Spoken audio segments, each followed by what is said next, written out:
రాష్ట్రంలో రెండో విడత పంట రుణాల మాఫీ ప్రక్రియ ఇవాళ ప్రారంభం కానుంది. మధ్యాహ్నం 12 గంటలకు శాసనసభ ప్రాంగణంలో ఏర్పాటు చేసే కార్యక్రమంలో 1,50,000 వరకు ఉన్న రుణాల మాఫీకి సీఎం రేవంత్ రెడ్డి నిధులు విడుదల చేయనున్నారు. ఈ కార్యక్రమానికి డిప్యూటీ సీఎం భట్టి విక్రమార్క, వ్యవసాయ శాఖ మంత్రి తుమ్మల నాగేశ్వరరావు హాజరు కానున్నారు. రెండో విడతలో సుమారు 7 లక్షల మంది రైతులకు దాదాపు 7,000 కోట్లు మాఫీ చేసేందుకు ప్రభుత్వం రంగం సిద్ధం చేసింది.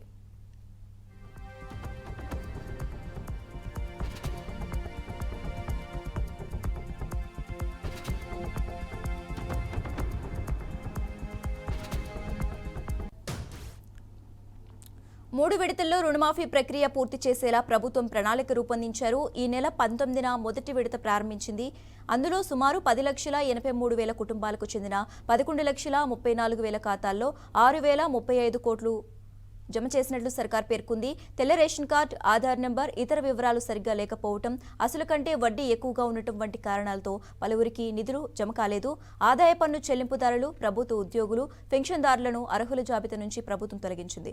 మొదటి విడతలో రుణమాఫీ కాని వారి వినతుల స్వీకరణకు జిల్లా కార్యాలయాలు, మండలాల్లో హెల్ప్ డెస్క్లు ఏర్పాటు చేసింది. మరోవైపు మండల వ్యవసాయ అధికారులు, వ్యవసాయ విస్తీర్ణ అధికారులకు పలువురు వినతులు సమర్పించారు. అవి ఇంకా పరిష్కారం కాలేదు. రెండో విడత జాబితాలో నిధుల విడుదల అనంతరం ఈ ప్రక్రియలో ఏమైనా సాంకేతిక సమస్యలు ఉంటే స్పష్టత వస్తుందని, వాటిని పరిష్కరించేందుకు అవకాశం ఉందని ప్రభుత్వం భావిస్తోంది.